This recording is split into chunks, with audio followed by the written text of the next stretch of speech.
Hey there, everybody. This is Erica Swarthy Daisy with Kinfolk Chat. Welcome to another, I keep saying another, it's another live stream. So earlier I streamed a few videos regarding the family tree DNA update of the results that were received for myself, my brother, as well as my mom. So in this video, we're just going to look at the results of my great aunt, and let's go ahead and jump right into it.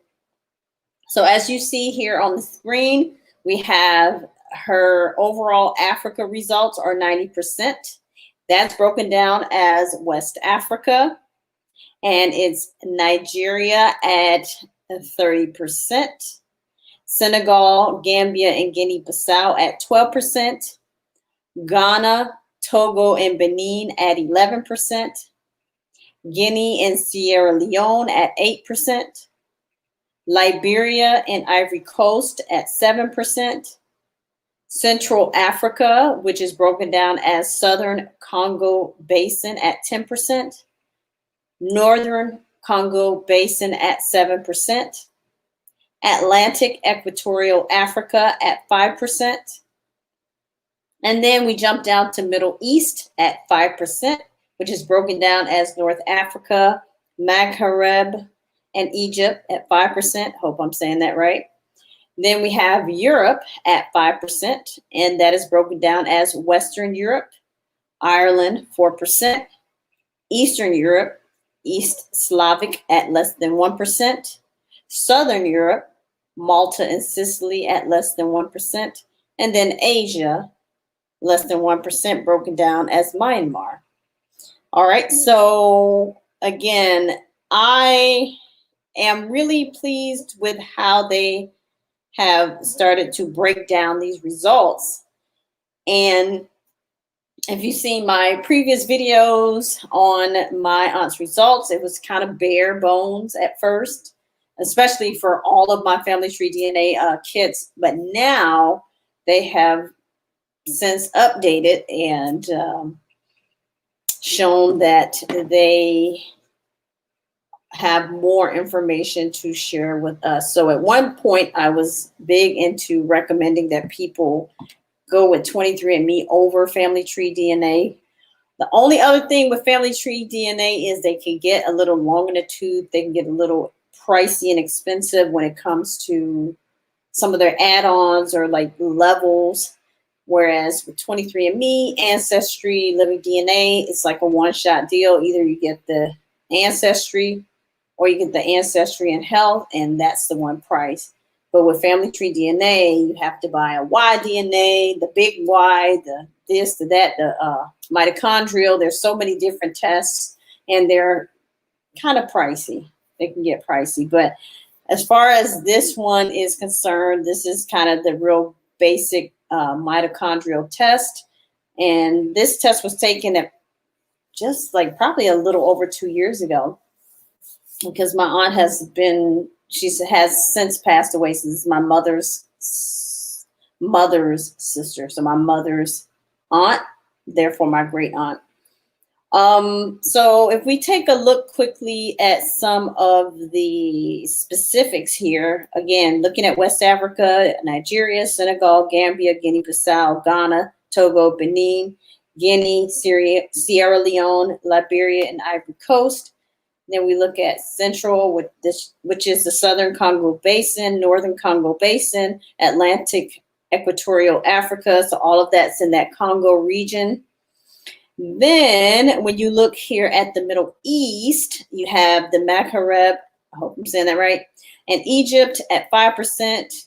Then Europe, of course, you have Ireland at 4%. Then you have that Slavics, Malta and Sicily, and then that Asian Myanmar. But I want to kind of look at some of this. So the West Africa and Central Africa, we pretty much have a grip on because I have covered it extensively, or somewhat extensively, in other videos. But these new results are really puzzling and interesting to me. So the Middle East, right? Let's go there. This is telling a story because there was an Arab slave trade that took place years ago. And let me go ahead and share an article with you all that I found on Wikipedia. Okay, so let's go back and share the screen again so you can see the article. So if you look here at this article, right, we're not going to read the whole thing, we'll just skim it, but it's about the Arab slave trade. And it says the Arab slave trade is the intersection of slavery and trade surrounding the Arab world and Indian Ocean, mainly in Western and Central Asia, Northern and East Africa, India, and Europe. And this trade occurred chiefly between the medieval era and the early 20th century through slave markets in these areas, with the slaves captured mostly from Africa's interior, Southern and Eastern Europe, the Caucasus, and Central Asia. All right, so this is a Wikipedia article. They have some information if you want to definitely look it up on your own. They have some information about the terminology, why they decided one over the other. Of course, Arab or Islamic. They felt like, well, historians said that they are against both nomenclature, and they argued that the names implied that slavery and slave trading within these societies were an intrinsic part of the Arab culture or Islam. Instead, they argued the patterns of slaving had more to do with economics. So it's not a Muslim thing, it's not an Islamic thing, it's not an Arab thing per se, but it's more economics, and that's what they stand on, okay? And of course, they also want to use other terms such as trans-Saharan slave trade or the Indian Ocean slave trade. Okay. Either way, it just wasn't a good way of economics, but it happened. So we're just going to let that be that. All right. So they talk about Zanj maybe, slaves, export of slaves to the Arab world from across the Sahara Desert and across the Indian Ocean began after Muslim, Arab, and Swahili traders won control of the Swahili coast and sea routes during the 9th century. These traders captured Bantu peoples from the interior in their present-day lands of Kenya, Mozambique, and Tanzania and brought them to the coast. There, the slaves gradually assimilated in the rural areas, particularly of Unguja and Pemba Islands. So I'll stop there because on my living DNA, let me look, I have my paper here that I wrote all of my results on, different types of results as I discuss. On here for my aunt especially, but all of us nonetheless have this East African Luhya DNA. If you look here at this slave trade and look at my aunt's results, in addition, you'll see where there's an intersection between the Kenya, which we have, my aunt has 5.6%, and the North African DNA, right? And how those things definitely have impacted our DNA as a people because of, as we read, the slave trade was a very big part of that. And of course, being a descendant of slaves, or we are all descendants of slaves from, whenever they arrived in the US, of course, that tells a story for our family. But yes, prior to that, of course, we were living in Africa, fine, no problem, and then we became one of the things that they used. What's the term they used up here? Let me go back. They said it was for commerce or something like that. Oh, economics. So we became a pawn in the economics game when it came to the, let's not say it wrong, trans-Saharan slave trade, right? When it came to the Muslim to East African trade routes. And then if you keep going on this article, they do show a trade map down here. This is sad, but this is a young boy. It says a photograph of a slave boy in Zanzibar, an Arab master punished for a slight offense, and that was in 1890, so that's pretty recent. But yeah, there is a map here that I'll get to here, right here. So these are the trades routes, or the trade routes, and it says the main slave routes in Africa during the Middle Ages. And they show all of this activity up here, right around the North African area. And you see a little line kind of going around here as well to the Madagascar. But as you see here in this East African region, it gives you, see this line here says main slave trade routes in the medieval age. So boom, all of these lines are letting you know how they were taking Africans and trading them for the purpose of commerce or economics, as they say. All right, so again, this is something you can definitely look at later on. And here we have Mali Empire. I do have Mali DNA, so much of my DNA shows this whole slave trading history from the North Africa to the East Africa to West Africa. So it was like a big triangle. All right, so again, that was just what I wanted to share with you all regarding some of those results. And again, like I mentioned earlier, she also has the East Slavic, Malta, Sicily, and Myanmar. So let me pull this up while I'm on it here. Myanmar, or no. Let me look up Madagascar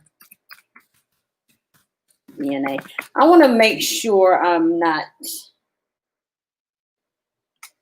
mistaken here, because I feel like some of her DNA might point back to Madagascar. I just feel like it. I might be wrong, but so I'm looking up an article here of Malagasy DNA. Okay.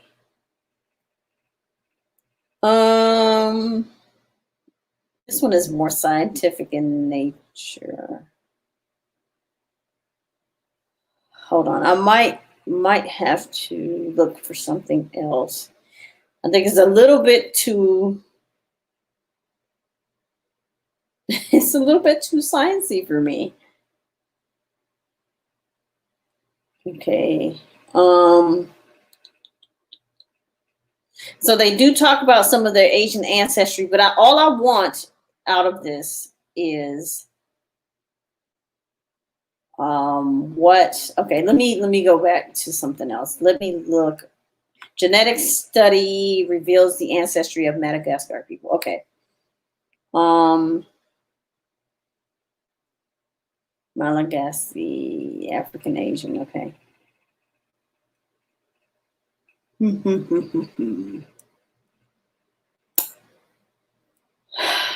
No, that's not it. I did see an article. Okay, here we go. We're just going to go with Wikipedia. So let me share right now so you all can see what I'm saying. I'm just going to go with Wikipedia. They seem to be somewhat reliable. All right, so Malagasy people, Austronesian ethnic group native to the island or country of Madagascar. Okay. And let's see. They do have genetics. Here we go.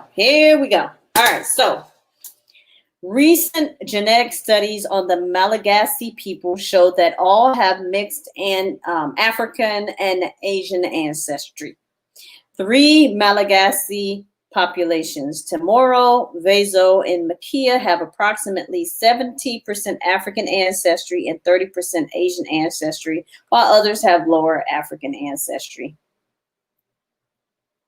So it talks about the variations of how it's passed down. They also talk about some of the Polynesians or the Polynesian DNA that's included in there. And all right, some of them have Southeast Asian descent and African.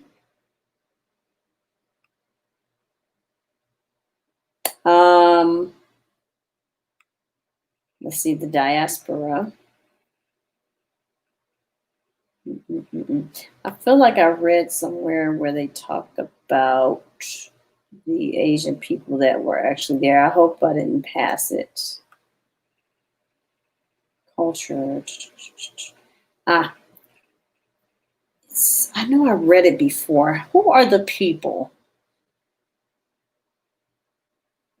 I want to know what the Asians are, because I know I've read it before.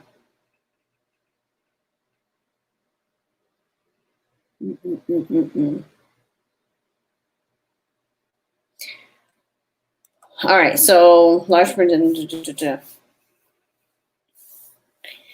Southeast Asian or Southeastern Asia, southern region of Asia, consisting of regions that are geographically south of China, east of the Indian subcontinent, and northwest of Australia. Southeast Asia is bordered by the North and East Asia to the west. Okay.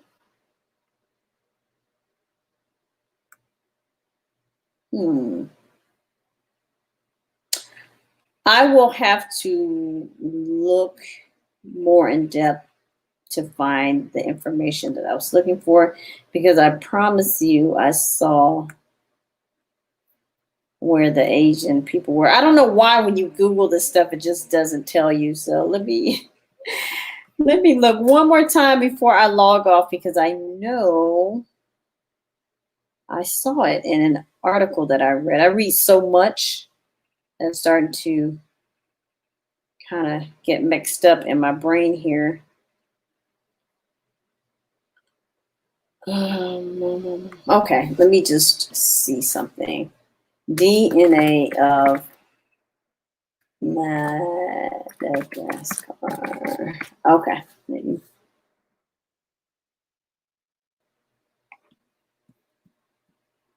I don't know why that did that. All right.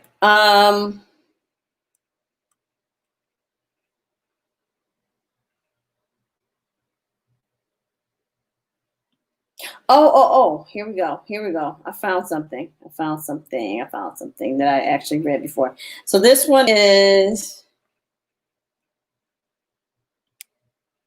Malagasy roots.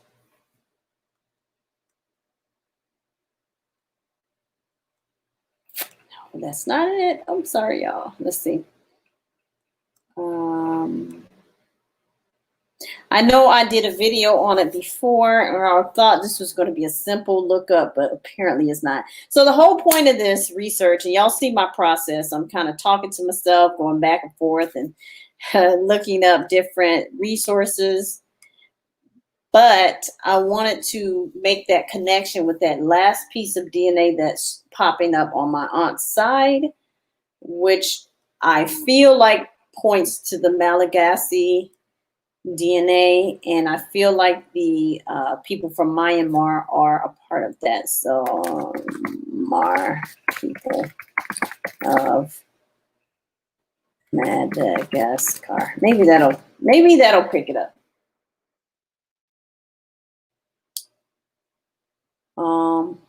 Okay, country comparison. No, that's not it. All right.